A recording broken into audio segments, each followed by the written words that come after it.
tied to a post by her own family, until her billionaire husband walked in. She stood still as silk rope bit gently into her skin, not fighting, not flinching, just watching.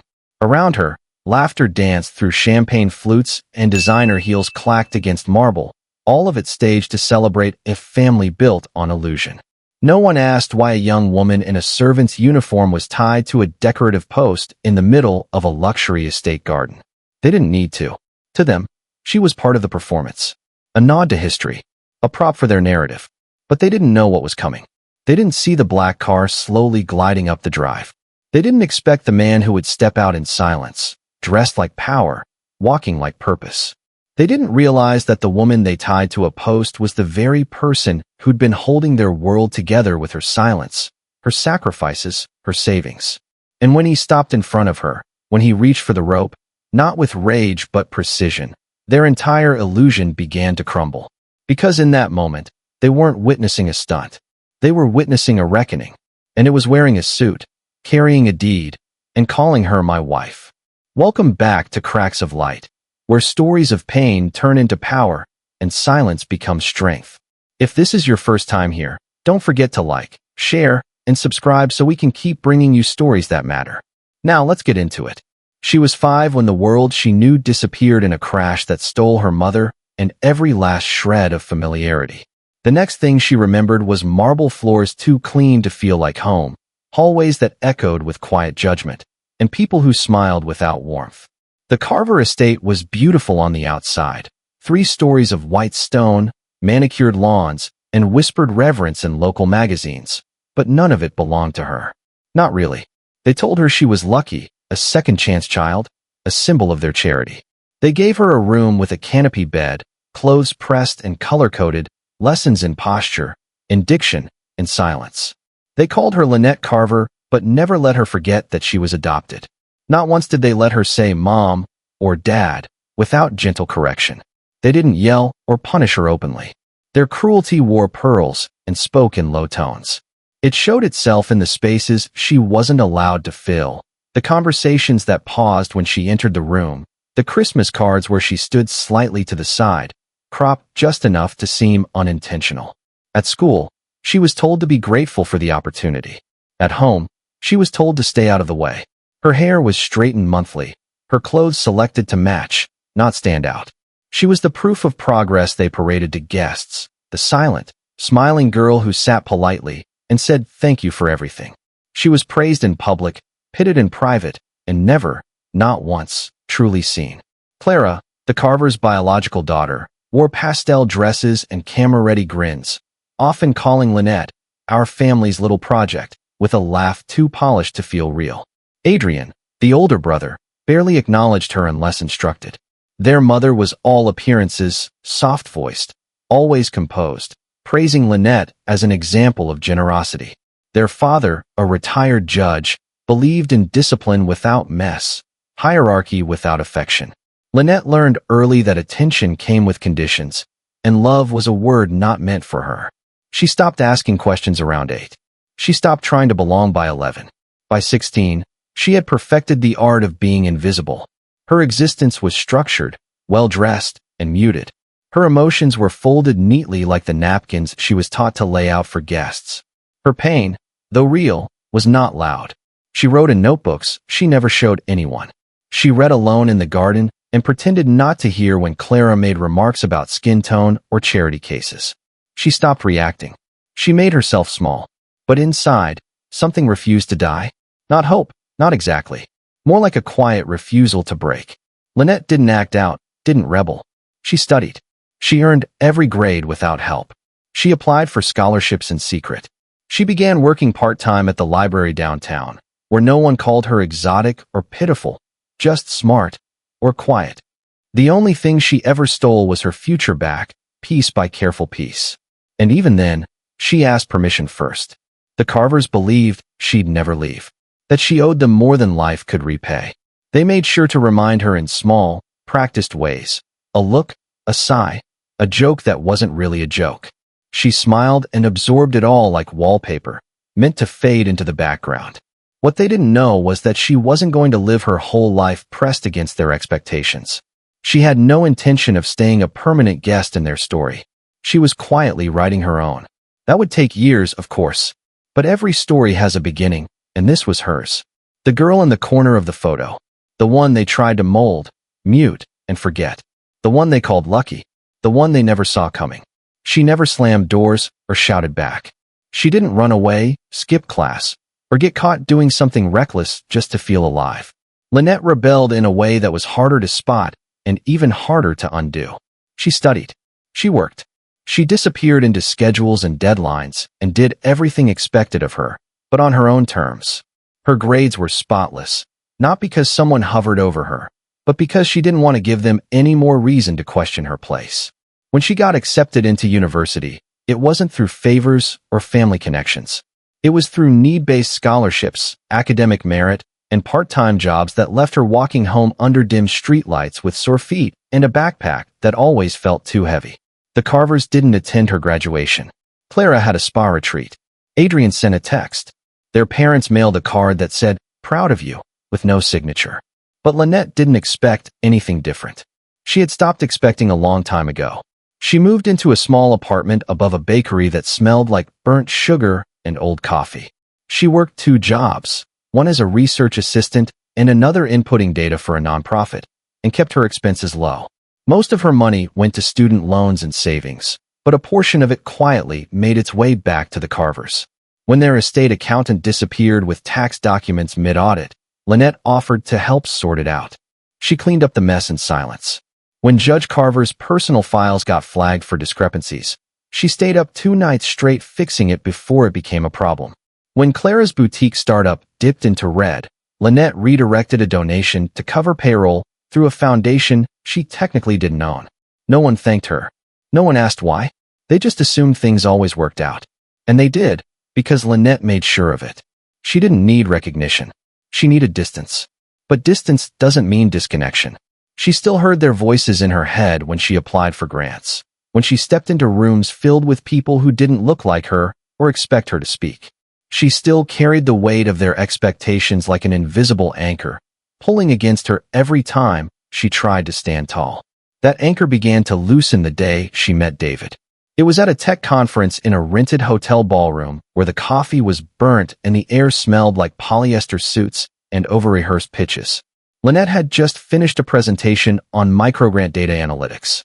It had gone well, but no one had listened. She was too young, too soft-spoken, too unfamiliar to matter. David was standing by the coffee table, stirring a cup that he hadn't taken a sip from. Their eyes met, not like a spark, but like recognition. 2 people used to being underestimated. 2 minds used to working in silence. He asked what she thought of the conference. She said it reminded her of being congratulated by people who had no idea what you actually did. He laughed, not loudly, but with relief, like he hadn't heard honesty in weeks. They didn't exchange business cards. They exchanged stories. Over email. Then calls. Then weekends that didn't feel like time off, because time spent with someone who saw you never feels wasted. David wasn't rich. His startup had been rejected by every major investor on the West Coast. But he had vision. He had patience. He didn't talk down. He listened. He didn't ask Lynette to prove her worth. He assumed she had it. He wasn't a savior. He wasn't a fantasy.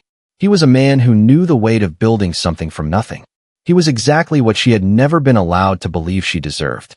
They kept it quiet. Not out of shame, but out of peace. The Carvers would never have approved. Not because of David's job or bank account, but because he, like Lynette, didn't fit the curated narrative they loved so much. He was independent, uncontrollable, black. When Lynette told him that, he didn't get angry. He just said, "So we'll build our own table." And they did. Slowly, then all at once. They got married in a civil ceremony in Seattle. No gown, no choir, no press. Just a few friends, a borrowed suit, and vows that didn't need rehearsing. Lynette never wore a ring with diamonds. She wore a thin silver band that didn't get in the way when she typed or painted or ran her fingers through David's hair. The life they built wasn't loud. It didn't need to be. Their home was full of inside jokes, thrifted furniture, and books they read out loud to each other on rainy nights. Lynette never once had to shrink herself to fit that life. She didn't feel like she owed him anything. She didn't wait for him to fix her. He didn't try. He just stood beside her. And when Lynette's nonprofit began to gain traction, when her name started to appear in small but meaningful articles, David celebrated without competition. When the Carvers called her, always needing, never admitting, they still had no idea that the woman behind their quiet rescues now had a husband, a partner, a witness. She never told them. She didn't have to. Her love wasn't for display. It wasn't proof of success. It was hers. Unlabeled. Undeniable. Real. They never asked how she was doing. They never wondered where she lived, who she spent her life with, or whether she had anyone in her corner. The only time the Carvers called was when something needed fixing, quietly, urgently, and without any trace left behind.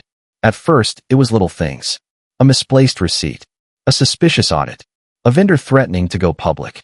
Lynette would step in, smooth things over, make the problem vanish. Not because she owed them anything, but because it still mattered. Some part of her still believed that maybe, just maybe, they'd look at her differently if she proved herself useful enough. When Judge Carver's private trust was flagged for irregular offshore transfers, she spent a weekend rewriting documents from scratch, saving him from a second public scandal. When Clara's boutique firm dipped into insolvency, Lynette arranged a quiet donation through a shell grant under her nonprofit's umbrella, just enough to buy Clara time for a rebrand. When the family estate missed 2 consecutive mortgage payments, she rerouted her own emergency fund to cover it, telling David she was reinvesting into stability, knowing it wasn't hers to save. She did it all without credit, without acknowledgement. They assumed the storm had passed, that someone behind the scenes had stepped in. They never imagined it was her. And she never told them. Not once. Instead, she sent quiet emails from burner addresses. She coordinated anonymous wire transfers. She wrote checks under ghost donor names. Her nonprofit became the perfect cover. Its mission of supporting marginalized voices doubled as a front for cleaning up the mess of the very people who once refused to say her name in public. David found out piece by piece.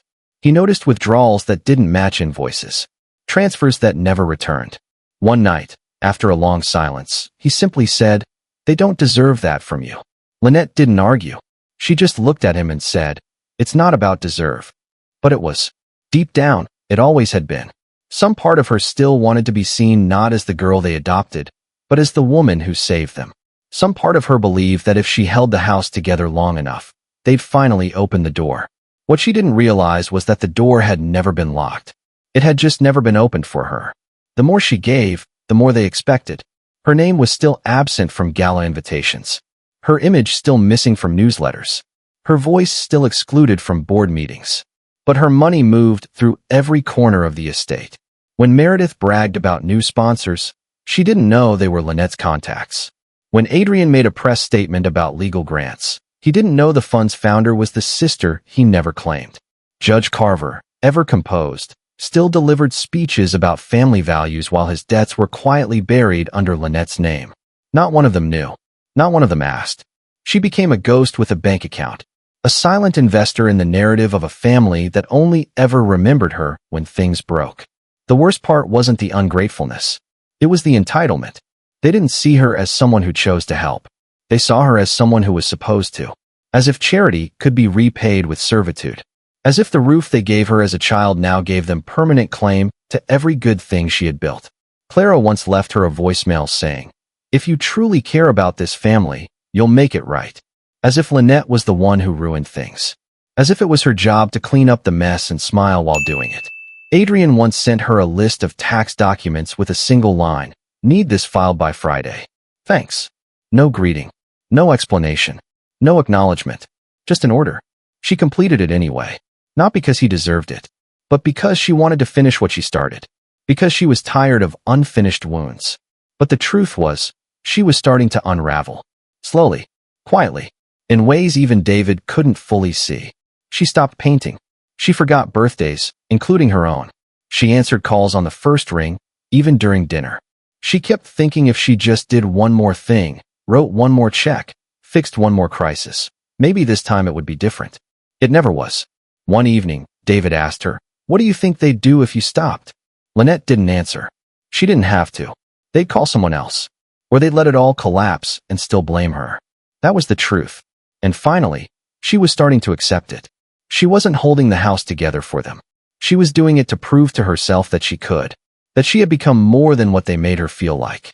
But proving something to people who refuse to see you is just another kind of prison. And she was tired, not of giving, but of disappearing while doing it. So she started making a list, not of tasks, but of boundaries, not of payments, but of lines that would never be crossed again. She didn't tell anyone. She just began, quietly, deliberately, because leaving isn't always the act of walking away. Sometimes, it's the decision to stop waiting for the apology that will never come. The invitation never mentioned her name. It never does. It spoke of legacy, community, generosity. The Carver Foundation's annual gala, hosted on the estate grounds, complete with orchestras and guest lists curated from political donors, media influencers, and anyone else who mattered. Lynette knew the timing wasn't random. The family's public image had been slipping. There were whispers about mismanagement, unfiled taxes, quiet lawsuits that didn't make headlines but still chipped away at credibility. So they leaned in harder, crafted an event big enough to distract, shiny enough to erase. She handled the logistics from start to finish, booked the caterers, scheduled the entertainment, filed the permits. Every email sent from her nonprofit side account, every invoice negotiated down to the decimal. The tents didn't pitch themselves. The silent auction didn't organize itself. The family never said thank you. They never even acknowledged that she was the reason the estate hadn't fallen into foreclosure 3 months ago. They didn't have to. They assumed she would always be there. When the floor plans were finalized and the guest parking arranged, Meredith forwarded her a staff chart. There were no names, just roles. Lynette's name wasn't listed. But next to Station 4, wine service, rear patio, was a handwritten note. Uniform in laundry room. Beige. No name tag. No mention of her title. No explanation.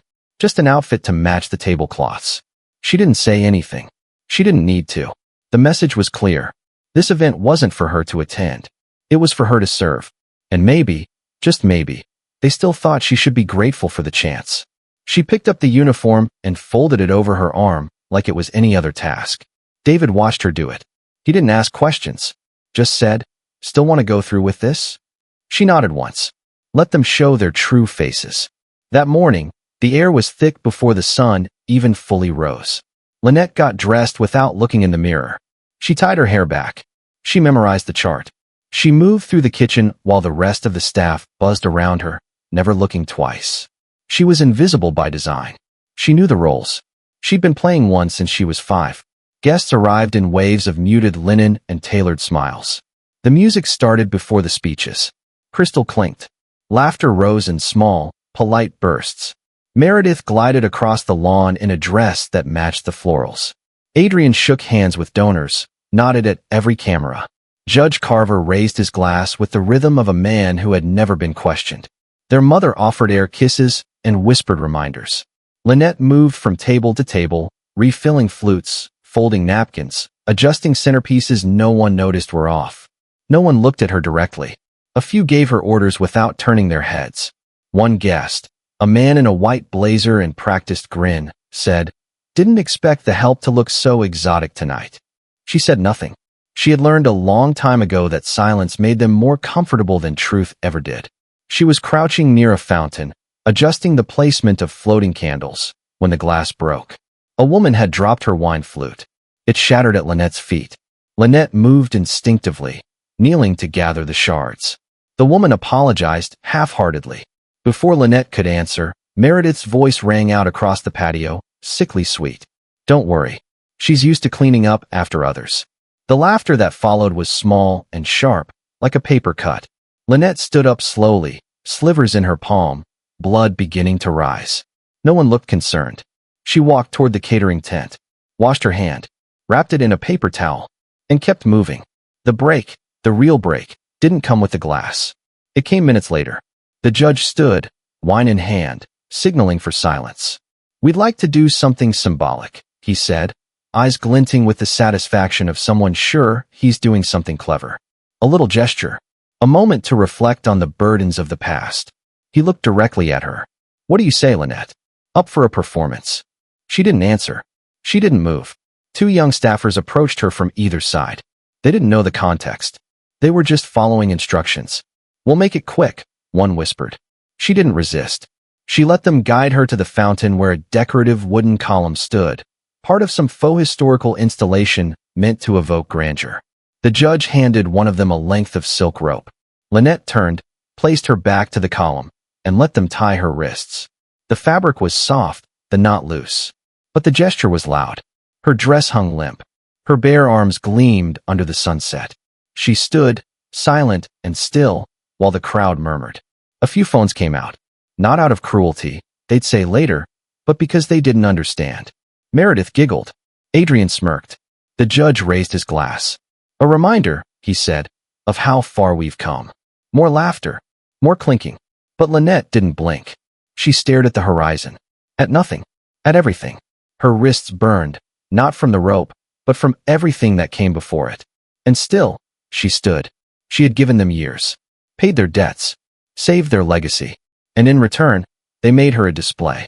A piece of theater to make themselves feel evolved. She waited.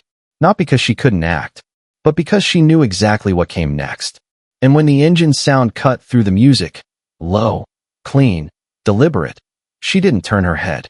She didn't need to. She felt it in her bones. The shift, the hush, the unspoken panic of people realizing something was no longer under control. And she smiled. Just slightly. Because the storm had arrived. And it had her name written all over it. The Rolls-Royce didn't rush. It didn't blare horns or demand space. It moved with quiet certainty, like it belonged there more than anyone currently holding a drink or posing for a photo. Heads turned slowly at first, then all at once. The laughter died. Conversations froze mid-sentence. Even the background music seemed to hesitate. The driver stepped out, opened the back door, and David emerged, not with spectacle, but with stillness. He didn't smile. He didn't scan the crowd with curiosity. He walked like he had already made every decision he needed to make. He looked directly at Lynette, still standing, still tied, still silent. And then he moved. Through the guests. Through the stunned expressions. Through the polite facades beginning to crack. He reached the column without a word. Pulled a blade from the inside of his jacket, sleek, small, precise, and cut through the silk rope like it was paper. Her wrist dropped free. He took her hand, turned it gently, saw the faint bruising and raw skin, and kissed the center of her palm. That's when it happened. That's when everything shifted. The judge took one step forward, already bracing for confrontation, already rehearsing a spin. Who, he began. David cut him off without looking at him. This woman is my wife. The silence that followed didn't need a microphone. It swallowed the air. Someone audibly gasped. A champagne flute shattered in the distance. Clara's hand shook so hard her wine spilled down her gown. Adrian blinked like someone had just turned the lights on in a room he didn't know he was standing in. The judge didn't move. David straightened, still holding Lynette's hand. I want to know who thought tying her to a post like an exhibit was acceptable. No one spoke. Not Meredith. Not the judge. Not any of the guests who had laughed just minutes earlier. 15 minutes, David said, voice steady, tone final. That's how long you have to gather your things and leave this property. The judge scoffed, a reflex born of habit. Leave? This is my. David turned slowly, reached into his inside pocket, and pulled out a folded document. Not anymore. He handed the paper to the judge, who didn't take it at first. David didn't flinch. 3 months ago, this house went into default. Missed mortgage deadlines. Unpaid taxes. Creditors knocking. Every one of those calls was answered. By her. He looked around the crowd. Lynette sold her car. Emptied her savings. Delayed her own salary. And when the bank issued final notice, she called me. Not to complain, not to beg, but to ask if I could buy it anonymously, so your name wouldn't make headlines. He extended the deed to the judge, who finally took it, hands trembling. You signed it, David added. Take a look. Guests began shifting on their feet. Some stepped back. Some whispered. Some just stared at Lynette like they were seeing her for the first time. David turned to them. You didn't raise a failure, he said. You raised a woman. A woman who kept your lights on while you ignored her birthday. A woman who balanced your debts while you gave toasts about honor. A woman who paid for your survival while you made her invisible. No one clapped.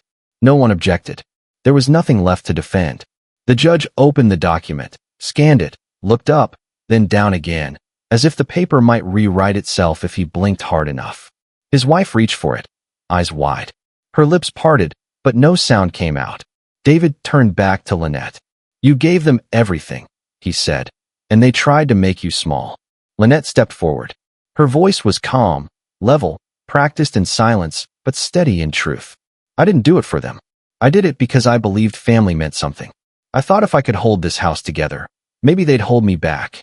She looked at the judge, at the woman who taught her how to sit up straight, but never how to stand tall. But you taught me one thing, she said. How to survive being tied to something that doesn't love you. The judge swallowed hard. His wife looked away. Clara turned pale. Adrian shifted behind a pillar, out of frame. David handed the deed to the judge one last time. You're no longer the owner of this estate, he said, voice low. You're trespassing. The words hung in the air like a sentence being carried out. Lynette didn't move. She didn't gloat. She didn't ask for an apology. She didn't need one. The crowd began to disperse. Slowly, uncomfortably. Guests picked up coats, avoided eye contact, slipped away in expensive silence. David stayed beside her. Not in front. Not behind. Just beside. When the last car pulled away and the music stopped playing, when only a few staffers lingered to clean up, Lynette took one last look at the column where she'd been tied. The rope still lay on the ground. She picked it up, walked it to the nearest bin, and dropped it in. No ceremony. Just clarity. No anger. Just truth. David waited near the patio. She joined him without a word. They didn't look back.